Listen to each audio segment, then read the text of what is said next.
Hello students, कैसे हैं आप सब। आज हम हमारे कृतिका के लेसन फर्स्ट इस जल प्रलय में इसके बारे में हम पढ़ेंगे। इस पाठ में लेखक फणीश्वर नाथ रेणु ने बाढ़ की विभीषिका को प्रत्यक्ष रूप से देखा और अनुभव किया है। लेखक उस क्षेत्र का रहने वाला है जहां विभिन्न नदियों के बाढ़ पीड़ित लोग शरण लेने आते हैं। लेखक पड़ती क्षेत्र में जन्मा था, उसे तैरना नहीं आता था। वह 10 वर्ष की उम्र से ही बाढ़ पीड़ितों के लिए कुछ न कुछ कार्य करता रहा है। जब वह 10वीं कक्षा में पढ़ रहा था तब उसने बाढ़ पर 1947 में जयगंगा, 1948 में हड्डियों का पुल आदि रिपोर्टाज लिखा।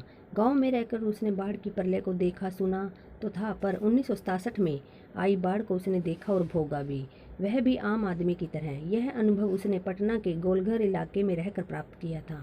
1947 में पटना में लगातार 18 घंटे जोरदार वर्षा हुई, जिसने पटना का पश्चिमी इलाका छाती भर पानी में डूब गया। इस वर्षा से पुनपुन नदी का पानी राजेंद्र नगर, कंकड़बाग तथा निचले क्षेत्रों में भर गया। बाढ़ के समय लोग ईंधन, आलू, मोमबत्ती, दियासलाई, सिगरेट, पीने का पानी, कंपोस्ट जैसी दैनिक उपयोगी वस्तुएं इकट्ठी करने लगे। बाढ़ का पानी शहर में बढ़ता ही जा रहा था। सुबह तक राजभवन, मुख्यमंत्री निवास, दोपहर तक गोलघर जलमग्न हो चुका था। लेखक अपने मित्र के साथ बाढ़ का आकलन करने तथा कॉफ़ी पीने जाना चाहता था, परंतु कॉफ़ी हाउस बंद था। अन्य लोग भी अपने अपने तरीके से बाढ़ की विभीषिका को देखने निकल पड़े थे तथा तरह तरह के अनुमान लगाने लगे। सड़क की ओर बढ़ते पानी को देख लेखक ने अपने मित्र से कहा कि आगे जाने की जरूरत नहीं है। मृत्यु के तरल दूत को आता देख लेखक ने उसे प्रणाम किया और वापस मुड़ गया। लेखक ने देखा कि होटल, पैलेस, इंडियन एयरलाइंस के दफ्तर और गांधी मैदान की हरियाली पर पानी फिर रहा था।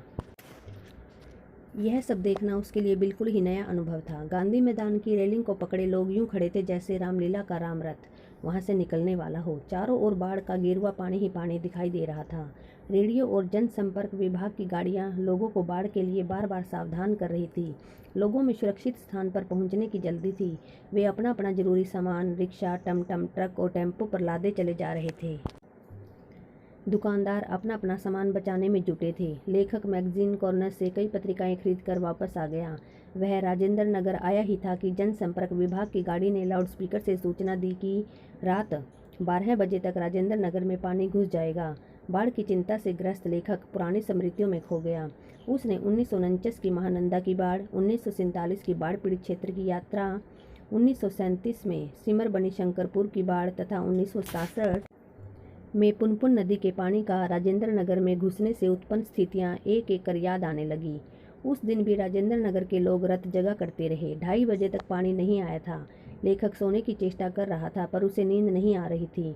5:30 बजे अचानक उठे शोर को सुनकर लेखक की निद्रा टूट गई। चारों ओर बाढ़ के पानी के घुसने का शोर था। लेखक ने देखा कि पश्चिम दिशा में थाने के सामने मोटी डोरी की शक्ल में मुंह में झाग भरे पानी आ रहा है। लेखक छत पर चला गया। वह सोचने लगा कि उसके पास यदि कैमरा या टेप रिकॉर्डर होता तो इस दृश्य को कैद कर देता। वह लिख भी नहीं सकता था क्योंकि उसकी कलम चोरी हो चुकी थी।